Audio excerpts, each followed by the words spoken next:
Amalan yang banyak yang bisa masukkan orang dalam surga. Namun ada amalan-amalan pilihan yang memudahkan seorang masuk dalam surga. Contohnya adalah berbakti kepada kedua orang tua.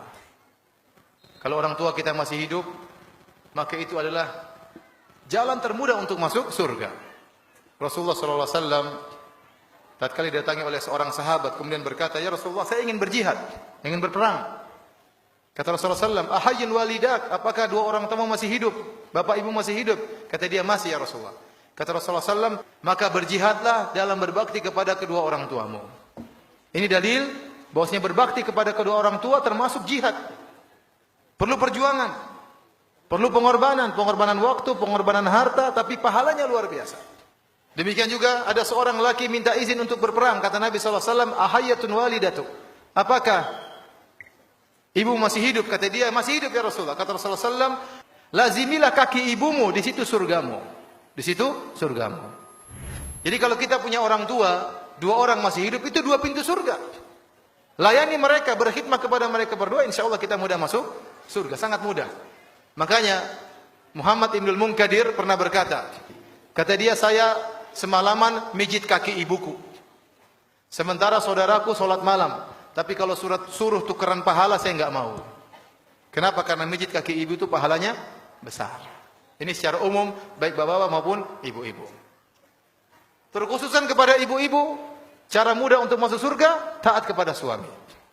Suatu hari Rasulullah SAW bertemu dengan seorang wanita. Rasulullah SAW bertanya kepada wanita tersebut, "Bagaimana posisimu di hati suamimu?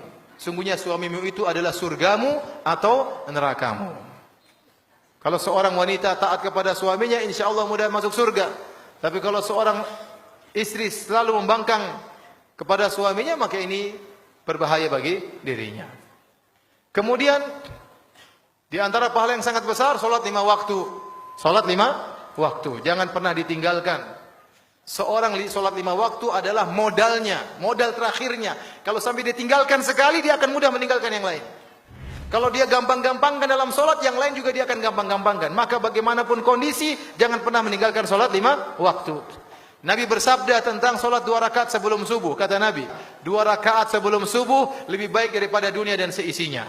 Kalau kita solat sebelum subuh 2 rakaat, solat qobliyah 2 rakaat, paling kita kerjakan 3 menit, paling banter 4 menit. Ternyata pahalanya lebih baik daripada dunia dan seisinya. Itu baru solat 2 rakaat sunnah. Bagaimana lagi dengan solat subuhnya? Padahal kita tahu para ulama sepakat solat fardu lebih afdal daripada solat sunnah. Nah kalau solat sunnah pahalanya seperti ini, bagaimana lagi solat fardunya? Ya, ini diantara ibadah-ibadah yang sangat jangan sampai kita tinggalkan agar kita mudah untuk masuk surga. Banyak amalan-amalan. Insya Allah seluruh amalan kalau kita kerjakan dengan ikhlas memudahkan kita masuk surga. Namun ini diantara hal yang saya harap agar diperhatikan. Solat. Kata Nabi SAW, tatkala ada seorang datang kepada Nabi, "Ya Rasulullah, aku ingin bisa menemani engkau di surga." Kata Nabi, "Awa ghairu dzalik?" Apakah tidak ada permintaan yang lain? Ini permintaan berat, menjadi teman Nabi di surga berarti surganya tinggi. Nabi tanya, "Awa ghairu dzalik?" Tidak ada permintaan yang lain? Kata dia, "Huwa dzak." Yang saya minta itu ya Rasulullah. Kata Rasulullah SAW, "Kalau gitu tolonglah aku agar aku bisa berdoa kepada Allah, kamu sendiri harus banyak sujud."